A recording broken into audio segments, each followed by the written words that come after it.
በምናብ ወደ ኋላ ልመልሳችሁ። ከ70 ዓመት በፊት ይህች አሁን የምናያት ዘመናዊ ሀገር በጦር የወደመች ህዝቦቿ በረሃብ ያለቀሱና ተስፋ የቆረጡ ምስኪን ሀገር ነበረች።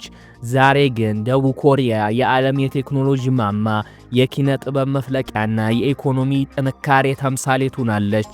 እንዴት? ምን አይነት ሚስጥር ቢኖር ነው በ60 ዓመት ውስጥ ዓለምን ጉድ ያስባለችው? በዚህ ቪዲዮ ስለ ደቡብ ኮሪያ የማታውቁትን አስገራሚ እውነት፣ ፓሊ ስለሚባለው የፍጥረት ባህላቸውና ስለ አስደናቂ አኗኗራቸው በዝርዝር እንመለከታለን። እስከ መጨረሻው ድረስ አብራችሁን ቆዩ።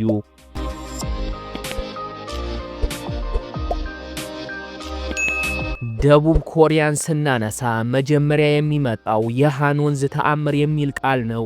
እንደ አውሮፓውያን አቆጣጠር በ1953 የኮሪያ ጦርነት ሲያበቃ ሀገሪቱ ምንም አይነት የተፈጥሮ ሀብት አልነበራትም። ወርቅ፣ ነዳጅ ወይም አልማዝ አልነበራትም። ያላት ብቸኛው ሀብት ሰው ብቻ ነበረ። የኮሪያ ሕዝብ አንድ ትልቅ ውሳኔ ወሰነ፣ መማርና መስራት። ሕፃናት በቀን ለ16 ሰዓት ያጠኑ ነበረ። ወላጆች ለልጆቻቸው ትምህርት ሲሉ ንብረታቸውን ይሸጡ ነበረ። ይህም የትምህርት ጥማት ነው ዛሬ የምናየውን እንደ ሳምሰንግ፣ ኤልጂ፣ ሃዩንዳይ ያሉ ግዙፍ ኩባንያዎችን የፈጠረው።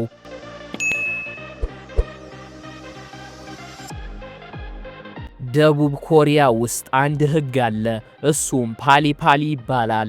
ትርጉሙም ፍጥነት ወይም ቶሎ ማለት ነው። በኮሪያ ውስጥ ዝግ ማለት ቦታ የለውም። ኢንተርኔቷ በዓለም ፈጣን ነው። ግንባታዎቿን በአጭር ጊዜ ይጠናቀቃሉ። ምግብም ካዘዙ በደቂቃ ውስጥ ይደርሶታል።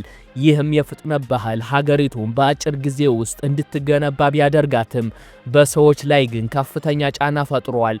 ቆም ብሎ ማሰብ የሚባል ነገር የለም። ሁሉም ሰው ይሮጣል፣ ሁሉም ሰው ይፈጥናል። ይህም ፍጥነት ነው ኮሪያን የቴክኖሎጂ ንግስት ያደረጋት። ለምሳሌ የሴኡል ከተማ ውስጥ ባቡሮች 1 ሰከንድ እንኳን አይዘገዩም። ከዘገዩ እንደ ትልቅ ነውር ይቆጠራል። ምን ሐሳብ አላችሁ? ሐሳባችሁን ኮሜንት ላይ ጻፉልኝ። ወደ ሴኡል ስገቡ 2024 ሳይሆን 2050 ያላችሁ ይመስላችኋል። በየመንገዱ ሮቦቶች ምግብ ያቀርባሉ።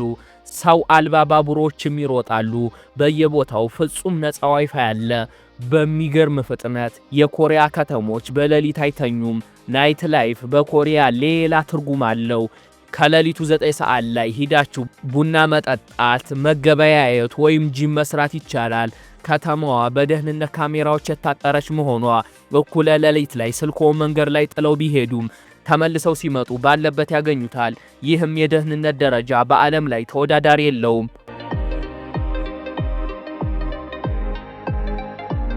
ስለ ኮሪያ ስናወራ ስለ ምግቦቻቸው ሳናነሳ ዛሬ በየትኛውም የዓለም ጥግ ብትሄዱ ፒቲኤስን የማያውቅ የለም። ስኩዊድ ጌምን ያላየ ወይም ፓራሳይት የሚለውን ፊልም ያልሰማ ማግኘት ከባድ ነው። ይህ በአጋጣሚ የመጣ ስኬት አይደለም። የኮሪያ መንግስት የኪነ ጥበብ ውጤቶቹን እንደ ኤክስፖርት ምርት ይመለከታቸዋል። የኬፓፕ ኮከቦች ከመታወቃቸው በፊት ለዓመታት በየቀኑ 18 ሰዓት ይለማመዳሉ። ዳንሳቸውን፣ አዘፋፈናቸውና አለባበሳቸውን በዝርዝር ያጠናሉ። ፍጹም ተደርገው በዓለም ይቀርባሉ። ሃሊውድ ወይም የኮሪያ ማዕከል ሀገሪቱን በቢሊየን የሚቆጠር ዶላር ከማስገኘቱም በላይ የዓለም የፋሽንና የውበት እይታ ተቀይሯል። ደቡብ ኮሪያ የዓለም ፕላስቲክ ሰርጀሪ ዋና ከተማ ተብላ ትጠራለች። እዚህ ሀገር ውስጥ ቆንጆ መሆን ምርጫ ሳይሆን ግዴታ ይመስላል። ስራ ለመቀጠር እንኳን የፊት ገጽታ ትልቅ ዋጋ ይሰጣሉ። ብዙ ወላጆች ልጆቻቸውን የሁለተኛ ደረጃ ትምህርታቸውን ሲያጠናቅቁ የአይን ሰርጀሪ በስጦታ መልክ ያበረክቱላቸዋል። ይህም በራስ መተማመን ጉዳይ ሳይሆን በማህበረሰቡ ውስጥ ተቀባይነት የማግኘት ጉዳይ ሆኗል። ከዚህ ሁሉ ስኬት ጀርባ ግን ትልቅ መስዋዕትነት አለው። በኮሪያ ሱኑንግ በሚባለው የብሔራዊ ዩኒቨርሲቲ መግባት ፈተና አለው። ፈተናውም በቀን መላው ሀገሪቱ ትቆማለች። በፈተናው ቀን ተማሪዎችም እንዳይረበሹ አውሮፕላኖች ከሰማይ አይበሩም። ቢሮዎችም ዘግይተው ይከፍታሉ። ፖሊሶችም ተማሪዎችን በሞተር ሳይክል ወደ ፈተና ጣቢያ ያደርሳሉ። ይህም አንድ ፈተና የተማሪውን የወደፊት ህይወት ይወስናል ተብሎ ይታመናል። በዚህም ነው ከፍተኛ ጫና ምክንያት ደቡብ ኮሪያ በበለጸጉ ሀገራት መካከል ከፍተኛ የራስ ህይወት የማጥፋት ቁጥር ካላቸው ሀገራት አንዷ ሆናለች። ስኬት ዋጋ አለው፣ የኮሪያ ዋጋ ግን በጣም ከባድ ነው። ሐሳባችሁን ኮሜንት ላይ ጻፉልኝ። ደቡብ ኮሪያ እጅግ ዘመናዊ ብትሆንም ከጎረቤቷ ሰሜን ኮሪያ ጋር አሁንም በቴክኒክ ጦርነት ላይ ናቸው። በሁለቱም ሀገራት መካከል ያለው DMZ የተባለው ድንበር በዓለም ላይ በከፍተኛ ሁኔታ የሚጠበቅ የጦር ቀጠና ነው። ስለ ሰሜን ኮሪያ የሰራው ቪዲዮ አለ፣ ገብታችሁ ማየት ትችላላችሁ። በዚህም ምክንያት አንዳንድ ጤናማ የኮሪያ ወንድ በግዴታ ለ18 ወራት ወታደራዊ አገልግሎት መስጠት አለበት።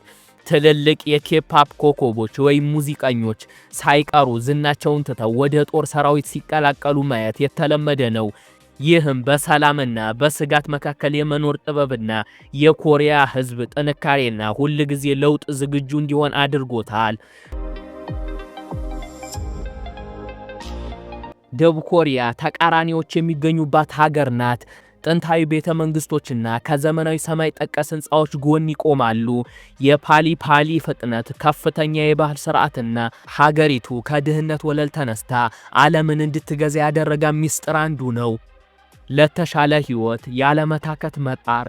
ኮሪያ ለዓለም ያስተማረችው ትልቅ ትምህርት ቢኖር ምንም ያህል ብትወድቁ በእውቀትና በትጋት ካመንክ ዳግም መንገስ እንደምትችሉ ነው። ምን ተማራችሁ? ሐሳባችሁን ኮሜንት ላይ ጻፉልኝ። ቪዲዮ ከተመቻችሁ ላይክ፣ ይጠቅመዋል ብላችሁ ለምታስቡት ደግሞ ሰው ሼር፣ ሰብስክራይብ ያረጋችሁ ቤተሰብ ይሁኑ። በቀጣይ ቪዲዮ በሌላ ሀገር እስክንገናኝ ድረስ ይመቻችሁ።